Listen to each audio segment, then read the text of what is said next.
All right, Power 94 WJTT, what's happening? Eric Foster hanging out with you guys, man. This is big.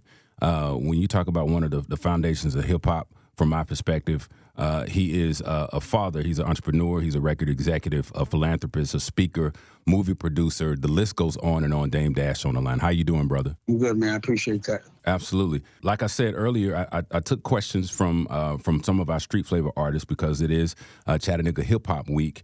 And the first one is this young person said, the streets recognize you as a astute businessman, and you have a reputation for always bouncing back through challenges when you're dealing with businesses. What is the biggest misconception about Dame Dash? The biggest misconception, I think that I care that what people think about the negative things that they say about me. And as a businessman, it's a very humbling thing no matter what, because when you start a business with your own money, you're starting off by being broke. You have to invest. Now, someone that's never done that would not understand that. So it could appear that, I'm rolling one day, and I will be, but I'll invest all that money in something completely different. And that now I'm not rolling no more, but I do have equity. I have things on the street. And as I'm inspired, because I do things in a very futuristic way, a lot of time industry is not ready for what I'm doing. So I got to wait and do something else in between that. So I got to stay inspired, like streaming. Like I had a streaming service in 2005. Wow. Before Netflix. You know what I'm saying? But no one was ready. I had a television network on the internet with creative control in 2005. But again, no one was ready for that. Before YouTube was making commercials. But I was looking for the business to establish itself. So then I saw people starting to make a little money on YouTube, but I was seeing how much they were working, and the numbers weren't making sense. And I'm looking at how everyone pays when it comes to ads when they finally implement them. And I'm like, how is it that, you could get 1 million hits and only make $7,000, but I don't know how much they're making. How come there's no transparency here? So now I'm like, I launched my streaming service. I'm like, I'm not putting my stuff where I'm going to get robbed. So I'm going to make people buy to come to see direct. But that doesn't work in this day and age. A paid subscription. It doesn't work for Netflix. It doesn't work for Disney. It works for nobody. And then I was like, I got to do it for free, but I have to get the right ad plug. I have to get right to the ads. So what I've also learned is, it's about CPMs. And people just don't understand how to get paid because they're not approaching things like a boss. But at any rate, saying all of that, I'm saying this to say that I've been dreaming about having my own network like a boss, not being just a content creator. I do that because I'm inspired. And American New is the network, and now I have the ad plugs. So if YouTube was getting the ads from Pablo, I went around YouTube and I get the ads from Pablo. Right. But the difference between YouTube is I'll show you a dashboard and I'll show you how much you're making from the ad. But YouTube makes basically for every $6,000, they give you one. And they don't give you any accounting. They never tell you how much they make from you. So if they're making money off you and paying you what they want, how is that not digital slavery? Right. And I look at patterns, algorithms, because I look at things like a boss, like who's making the lion's share of the money. And I'm like, well, I see that Leo Cohen robbed us in music, and now he's over in YouTube. Of course he's going to rob us with digital because of the lack of knowledge we have because the business is so new. Absolutely. So I had to study all of that.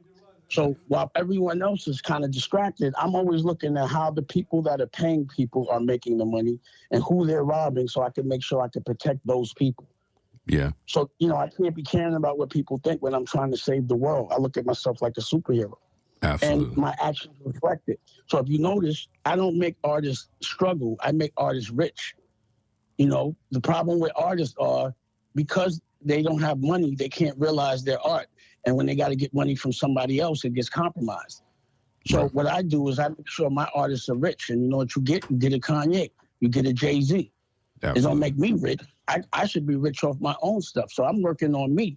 And I'm not the type of person that really wants to make so much money off of other people. I want to make money with other people. I like partners. I don't like employees. Right. That's bars. All right. Now I'm gonna slide in my own personal question coming from a father standpoint. As a parent, I speak in terms of gamers because I had this conversation with my son.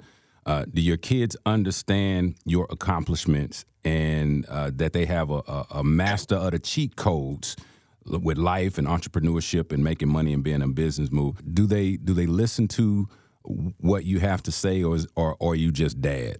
They absolutely do not listen. They're starting to understand it gradually based on like going to college, graduating, and getting older and seeing that life isn't so easy. Mm-hmm. But as children, not at all. They're the hardest for me to talk to. They're numb to everything I say. And it's really hard to break those cycles sometimes because second generation kids can be entitled because they don't have real problems. And they sometimes overreact to problems because they don't know what real problems are. So I have to figure out how to make sure they don't have problems like, that aren't problems, but they still react like they are as well. Right. And they don't listen. They don't understand that I'm fighting for them. On some levels, they think other people's stuff is iller. And I'd be like, that makes no sense. It's just, if I do it, then it just seems like it's easy. But, they appreciate it when they become adults. So you have to like give them those morals and principles. Children sometimes don't listen. They have to like learn from experience. So you just let them learn from experience, but you'll be like, remember, I told you so. So what's happening right now, like with my daughter, is a lot of I told you so. Mm-hmm. Being like, I told you. It's been like 6 I told you. Like maybe, and now she completely is on the same sheet of paper, but it's still getting her to have that hunger. I'll never get my children to have the hunger I've had. I don't want them to ever be that hungry, So it's almost like you go through a lot of things so your children's children could live a really easy life. They're not going to be in survival mode, so they're not going to really have to fight so hard to survive, and I'm not preparing them to have to feel so much pain. So that's what my fight is, because, I'm going to always be all right. But I do worry about my kids and my kids' kids. They might be soft. So I want to make sure that, they're protected and that they have an easy life. Like when you become wealthy, you start to hang out around wealthy people. But the wealthy people I'm around sometimes are second and third generation. Right. So I'll know someone that's 60 or 70 years old that's never worked a hard day in their life, never worried about nothing. Like life can exist where you don't have to economically worry about anything for your whole existence. And that only happens when your grandfather does something that's miraculous. Right. So I'm the grandfather. I might not even be here to see that art, but my picture will be on the wall. And, my soul will know that my kids are all right, or at least I did everything I could to make sure of that. Absolutely. Absolutely. What with the strike that's going on in Hollywood, this is from another one of our kids. The future film is looking like it's going to be independent. And you've always been ahead of the curve and a trailblazer when it comes to that. What's your favorite part of the filmmaking process? The whole part. I love the development of it. I love the preparing to shoot. I love shooting. I love making the music. I love editing. I love all those things. And then I also love putting it out, seeing what people say about it. It's an art. And then I love selling products while people are watching it. And then I love getting it distributed. It's an art from every single part of it when you're independent. And with AI and all that, it makes things a lot easier. Absolutely. So if you're a person that gets paid to do a service, AI might bother you. But if you're a person that has to pay people to do a service, AI is the truth. But I got to jump on the call with my lawyer. So if we could do one more and I jump off, if that's okay? Yeah. Or I can come back on. No, last question, man, because I know you're busy. In your opinion, you're one of the professors of hip-hop. What grade would you give hip-hop right now? Letter grade. I try not to do that because I'm old. Gotcha. And I'm always going to say an A because economically it has definitely empowered a lot of us and a lot of voices and let us be more creative.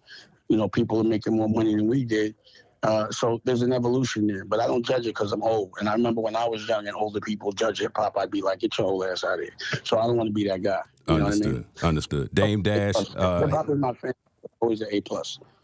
Entrepreneur, record executive, philanthropist. Thank you so much for taking time and talking with us, man. God bless you. I appreciate questions and I appreciate y'all listening. I'll be there soon. Absolutely. American New with the NU. Check it out on 5-6 later.